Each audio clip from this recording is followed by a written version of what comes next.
like a Hellcat.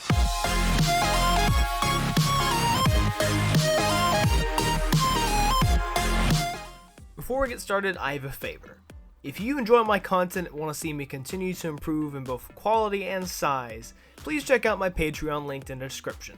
Any amount helps and it is greatly appreciated. There are so many rewards for each level of donation, so go check it out. Now back to the video. Alright everyone, this is Untitled Avenger and welcome to another video. In today's video we're going to be going over the developer notes, patch notes, whatever, the web page for the new Operation Neon Dawn. Going over the new operator, the map rework, as well as a couple of minor reworks and balance changes that might majorly actually change the game. So, this is the logo. Actually, I really like it. It's really nice looking. Nice loop. Yeah. Nearing the end of year 5 of Siege, and so this is a supercharged season. New defender, the fierce TIE operator Aruni. She's equipped with the Surrogate device that zaps drones, projectiles. This is a unique ability to have. This unique ability will have opponent heads spinning.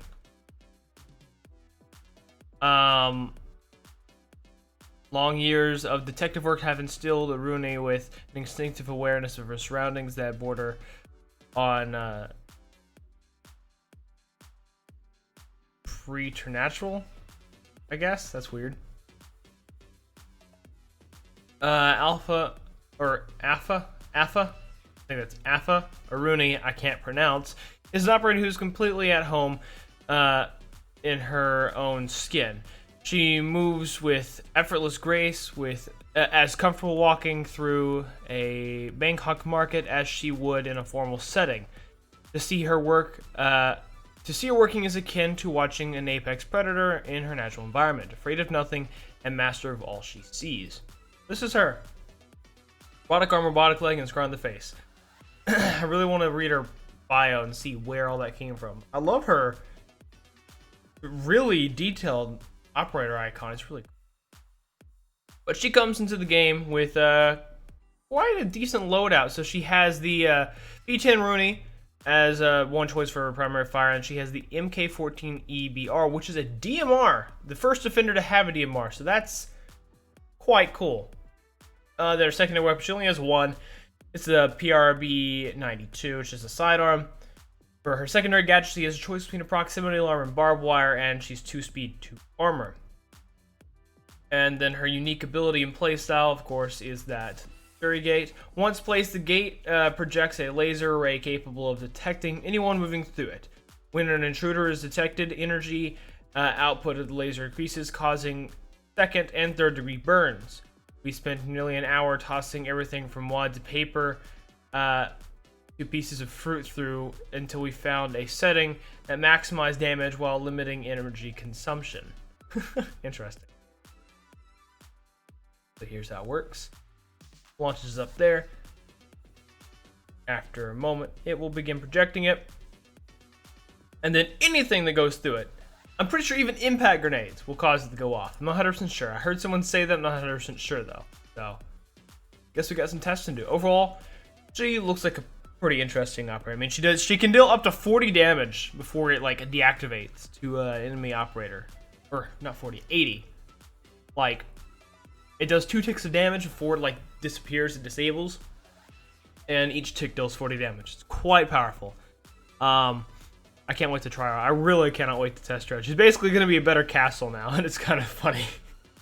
This almost feels like this is a castle rework that they decided to scrap from castle and just make it its own operator. Poor castle. He's being left behind. Alright, but to map rework, Skyscraper. It's been reworked, the balanced gameplay. We'll go over this later in its own video. We'll actually explore the map. Won't do a comparison, but we'll explore the map. But it's replacing Outback in the competitive pool. Jager is being reworked. So Jager's active defense system now has a cooldown of 10 seconds after intercepting an opponent's projectile. It won't be able to intercept additional projectiles until the cooldown ends. The ADS will now have an infinite number of charges opposed to just 2. So, basically, it no longer has a limit to how many it can just take out, but it has a 10-second cooldown between. This is a good change. I like how they did this. I'm not sure how other people are going to feel about it, but I like this. It might allow Fuse to actually work again. So, we'll see. Hibana is also being reworked. Hibana configuration shot. Hibana's X-Cryo launcher was originally built to shoot 6 X-Cryos at once. Yet only 4 need to destroy Hatch. The launcher can now be configured to shoot 2, 4, and 6 X-Cryos, allowing players to manage Hibana's resources as they see fit. And she now has a resource of quite a few, like a lot, because of course it is shooting 6 X-Cryos at once. I think she had like 2 or 3 charges, so that's like 18 shots. She has a big resource. She might actually have more resource than she started with. I don't know. I'll have to test it out. Echo's being nerfed too. The yokai is visible all the time, so Echo's yokai drone now remains visible when placed on the ceiling. This attempts to resolve some of the frustration and balancing issues that resulting from the device's original invisibility feature. It also allows players to be more strategic with the placement of the yokai, develop a new skill while playing Echo. Just hide it on the floor, hide it underneath stuff until people come around, then pop it to the ceiling. Run-out timers are changing, which I like. The amount of time a defender has before they're detected when they're outdoors has been reduced from 2 seconds to 1 second. A debuff icon appears, has been added to the HUD to replace the countdown. So it's like a bar that will tick down instead, and then that there. Bar will tick down, at least for the gameplay here, you'll see a bar tick down here, and then this will show up. This change is aimed to reduce frustration of attackers who are killed early in the round while still outdoors. Earlier detection makes it riskier for defenders to go outdoors and encourages them to plan ahead and commit to their runouts. It also gives attackers more time to strategize when the defender is detected. So overall, it's really good. I really don't have a problem with that. I'm actually 100% all for that. Anyways, diffuser planting detection improvement. So, no drop zone has been added to the edge of sites to prevent them from accidentally dropping diffusers when they're trying to plant it. I haven't run into this, but I guess it exists. As well, the plant diffuser animation has been moved closer to the operator's feet. This prevents furniture and other objects from blocking the diffuser from being planted. I'm not even sure what that's talking about. Okay, I hope it's a good change. I don't even know what it's talking about. Gadget on gadget interactions. Some physical interactions that occur between gadgets have been revised. A notable change to come out of this update is that sticky gadgets should now stick properly to bulletproof gadgets rather than bouncing off of them. For example, Ash's breaching rounds can now stick to Melusi's Banshees. Destroy it. Yeah, that's pretty cool. That's actually really cool. I like that. There's now been a chat accessibility. Voice to text and text to voice options for in-game chat channels, as well as chat assistance like narration and hints have been added to the options menu. Players also adjust the audio-visual cues for chat and font scaling, so you can adjust all this. New visual design, the chat to optimize. You can now. So why has that not been? Why haven't you been able to scroll up and down it? It'd be so useful. They're so behind Overwatch in that. They're now up to speed with Overwatch on their chat, which is good. It's all good. Every season they're going to do a new charity skin. The Sixth Guardian is this season's charity skin. It's for Doc. It's for charity. Limited time. Yeah. Of course, operator price reduction of last year's... all of last year's and the year's prior's operators. So maybe my fiance can actually have all the operators whenever I finally get her Siege for Christmas. New Dawn weapon skin. That's actually nice. That's really nice. I want that.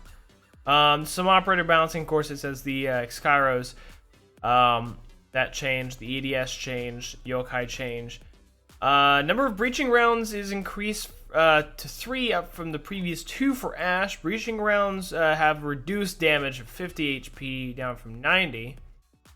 And stun grenades are replacing replacing claymores. Twitch is getting stun grenades instead of breaching charges. Well, the number of magnets is reduced down to 4 from the previous 5. Magnet explosion has been removed when the device auto-destroyed. Explosion has been removed. Oh, okay. Why are they reducing the amount of magnets he has? It's just that's making him just objectively worse than Jager, because Jager can have 3 of the ADSs up. They're just making it objectively worse than Jager. Dokkaebi, she gets frag grenades instead of stun grenades. And Valkyrie gets impact grenades instead of deployable shields. So yeah.